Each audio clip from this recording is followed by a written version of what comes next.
National Weather Service in Sterling, Virginia has issued a severe thunderstorm warning for the southeastern District of Columbia, central Prince George's County and central Maryland, until 6 p.m. At 5:07 p.m., a severe thunderstorm was located over Walker Mill, or over Forestville, moving east at 10 miles per hour. Hazard, 60 miles per hour with gusts and quarter-size hail. Source, radar indicated. Impact, damaging winds will cause some trees and large branches to fall. This could injure those outdoors, as well as damage homes and vehicles. Roadways may become blocked by downed trees.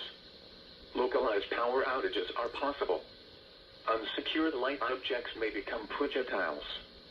Locations impacted include Bowie, Clinton, Forestville, Largo, Coral Hills, Bladensburg, National Harbor, Upper Marlboro, FedEx Field, Andrews Air Force Base, Landover, Camp Springs, Oxon Hill, East Riverdale, Kettering, New Carrollton, Walker Mill, Mitchellville, Rosaryville, and Lake Arbor.